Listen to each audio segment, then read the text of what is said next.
Hello, I'm Bob Schieffer, and welcome to the CBS Evening News Online edition. Just ahead, Hurricane Wilma punches into Mexico's Yucatan Peninsula.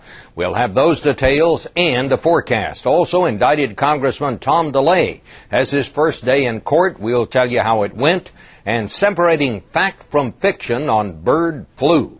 That's the Friday Consumer Alert. It's all starting now on the CBS Evening News Online edition. Well, they're hunkering down along Mexico's Yucatan Peninsula, and they are watching the skies along the west coast of Florida. Wilma has become one of those slow-moving hurricanes.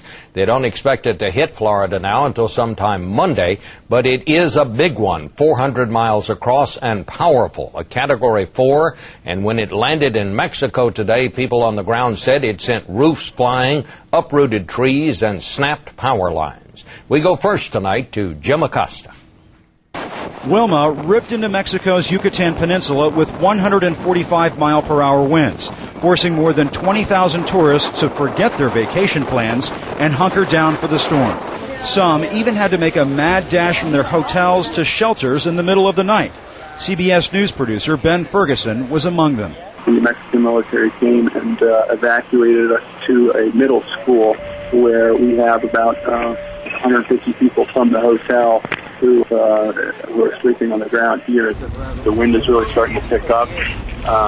We do have boards in our windows, but you can definitely feel the wind coming through. Forecasters are desperately trying to determine whether Wilma will stall over the Yucatan and weaken, or scrape the Mexican Riviera and barrel towards the Florida coast. We really want everybody in the Florida Keys and the southern portion of the Florida Peninsula to pay very, very close attention to this. We're almost used to surprises with these hurricanes. Uncertainty hangs like the humidity over Florida's remote Marco Island, where residents are shuttering their homes and securing their boats. With as much trouble the Gulf has had this summer, you know, we're all gun shy. Doggone it, we're just going to play it safe and go from there with it. Oh, come on, man, he's frustrated! Homeowners on Florida's barrier islands remember last year when authorities barred people from their beach houses for days after Hurricane Charlie. Police actually used a taser to stop one resident. That is so wrong! Why are you going to do like that in front of his children, man? So this time, some are staying put, even though the forecast remains far from clear and a mandatory evacuation order is in effect. Our plans are just stay home and see what goes on. It's serious enough for Sam and Jennifer Iwu to rush to the altar, pushing their Saturday wedding ahead one day to beat Wilma. Great! We're married. After 3 days of hurry up and wait in Florida, forecasters are getting worried that people will look at this slow-moving storm and resist evacuation orders. Bob? I must say I'm a little surprised at that after all the problems we've had with these hurricanes, that people seem reluctant to follow the orders this time around. Why do you think that is, Jim? It sounds like human nature to me, Bob. Last year we were right here in this spot with Hurricane Charlie bearing down on the Florida Gulf Coast.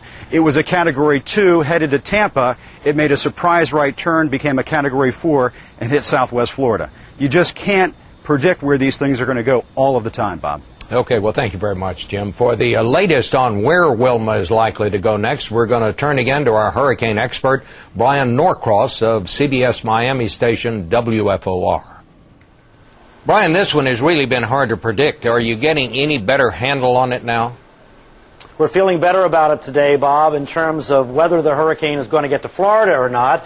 We think the answer is yes, that it will get here. However, the timing is a little uncertain. What's happened is that the upper level winds in the atmosphere are coming into better focus in terms of the jet stream dipping down. We're confident that's going to happen. The question is it going to happen on Sunday or Monday? It does look like, however, this hurricane will head toward the state of Florida, especially and most likely the extreme southern part of the peninsula. Is it going to be a powerful one when it gets there?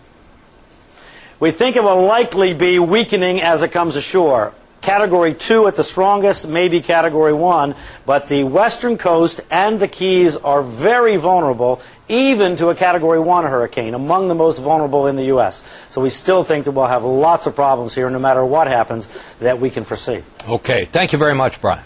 Tom DeLay has stepped aside as the House Republican leader, at least until charges that he violated campaign finance laws are decided, but that could take a while. Today, he went into a Texas court and managed to bring the whole proceeding to a dead stop. Lee Cowan now with our inside story. At times, it was hard to tell whether the congressman's first court appearance was a criminal proceeding or a political debate. Please be seated. Within minutes, DeLay's attorney had the judge defending his ties to the Democratic Party and liberal organizations like MoveOn.org. To which you have contributed. We're selling T-shirts with Mr. DeLay's mugshot on it to raise money. Well, let me just say, I haven't ever seen that T-shirt, number one. Number two, I haven't bought it. Number three, the last time that It was Tom DeLay's latest claim that behind his indictment on conspiracy and money laundering charges is nothing but politics, and tweaked prosecutor Ronnie Earl when he asked for a new judge. And I think that's absurd. How's it going there? DeLay left the courthouse to go to the Texas State House, where he launched another blistering attack on Earl, who he named 8 times in a 4-minute statement. The only reason I had to be in that courtroom today was because Ronnie Earl has abused his prosecutorial power. That's been his defense all along, and some Republicans aren't buying it. I've not heard of any Republicans that are supporting Tom at this point. Win, lose, or draw, whether he's guilty or not guilty, they've kind of had it with him. And that's coming from a Republican precinct chairwoman in his home district. Pigs get fatter, but hogs get slaughtered. And Tom has been a hog. Don't mistake that for lack of support. He's still plenty popular here. Margaret Gow runs a neighborhood program for foster children that DeLay and his wife started years ago. He's very low-key about it in that he's doing it for the right reasons, and he knows that. What he also knows is he's the first majority leader in history to ever be indicted. So no matter how big the smile on the mugshot, no matter how confident he appears in court, the prosecution may have already dealt a serious blow before the congressman can even enter a plea. Lee Cowan, CBS News, Austin. There were more warnings today about bird flu. Health Secretary Michael Levitt warned that wild birds could spread the disease as they migrate around the world, and sure enough, cases turned up in Croatia and in Britain today. A parrot died of bird flu while in quarantine. But for all the dire predictions, it is still not clear how much of a threat bird flu poses to humans.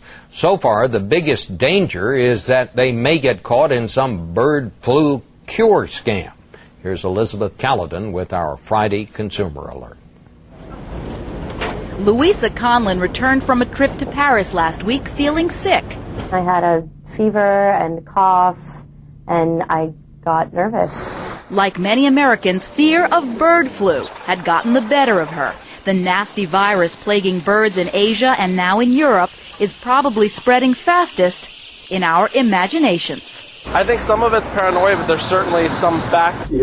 Doctors like Len Horowitz are overwhelmed. Elizabeth, you can't imagine how many phone calls and requests I've had for prescriptions, advice. Bird flu, it seems, has infected our common sense.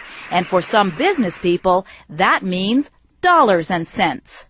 In a throwback to the SARS epidemic, which caused more than 700 deaths but never developed into the worldwide killer feared, face masks are resurfacing as the investment of choice.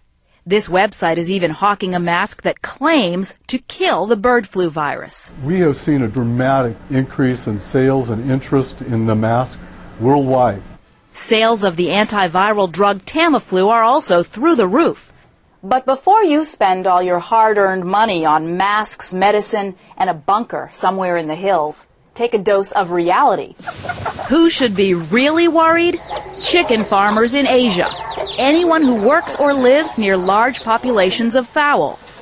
You cannot get it from your parakeet. You cannot get it from eating chicken. So far, there aren't even any documented cases of human-to-human transmission. But here's what you can do if you're worried.